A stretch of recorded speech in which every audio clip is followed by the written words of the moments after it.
L'Égypte antique, l'une des plus anciennes civilisations du monde, est souvent considérée comme un centre de savoir et de culture. Ce n'est pas seulement la grandeur de ces pyramides qui fascine, mais aussi les avancées scientifiques et médicales qui ont influencé des civilisations à travers les âges.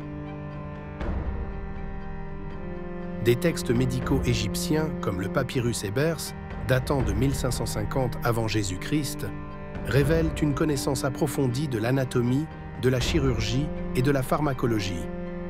Ce papyrus est l'un des plus anciens traités médicaux connus et décrit plus de 700 remèdes et recettes. Juste au sud de l'Égypte, le royaume de Nubie, souvent oublié, a prospéré pendant des siècles. Ces rois, connus sous le nom de pharaons noirs, ont régné sur l'Égypte durant la 25e dynastie, intégrant les cultures nubiennes et égyptiennes de manière unique. Les archéologues ont découvert plus de 200 pyramides dans l'ancienne Nubie, surpassant le nombre de celles construites en Égypte. Ces structures témoignent d'une société complexe et hiérarchisée, où l'art, l'astronomie et la métallurgie étaient particulièrement avancés. Loin des rivages de la Méditerranée, l'Empire du Mali en Afrique de l'Ouest a connu un âge d'or sous le règne de Mansa Moussa, l'homme le plus riche de l'histoire.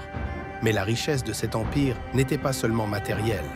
Tombouctou, sa capitale intellectuelle, est devenue un centre de savoir où convergeaient des érudits du monde entier. Au XIVe siècle, l'université de Sankore à Tombouctou attirait des étudiants d'Afrique du Nord, du Moyen-Orient et même d'Europe. Les savants y étudiaient les mathématiques, l'astronomie, la médecine et la jurisprudence islamique. Les manuscrits de Tombouctou, dont beaucoup datent du XIIe siècle, comptent parmi les plus anciens textes scientifiques et philosophiques d'Afrique. Située dans l'actuel Zimbabwe, la cité de Grande Zimbabwe est l'une des plus grandes structures précoloniales d'Afrique subsaharienne. Construite entre le XIe et le XVe siècle, elle est le témoignage d'une société avancée capable d'ingénierie impressionnante et de commerce à longue distance.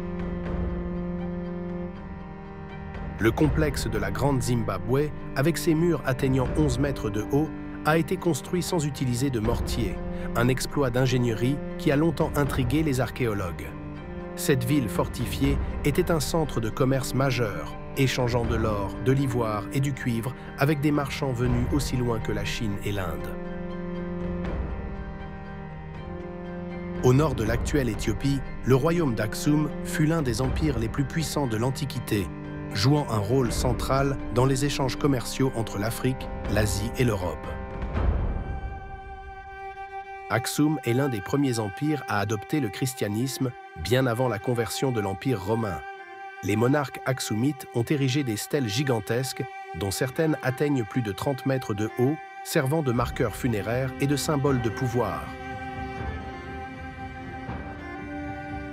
L'Afrique ancienne n'était pas seulement un ensemble de royaumes isolés, mais un continent interconnecté, où le savoir et la culture se sont épanouis bien avant l'époque moderne. Les découvertes archéologiques et les textes anciens révèlent une histoire riche, faite d'innovation, de science et de spiritualité, qui a influencé bien au-delà de ses frontières.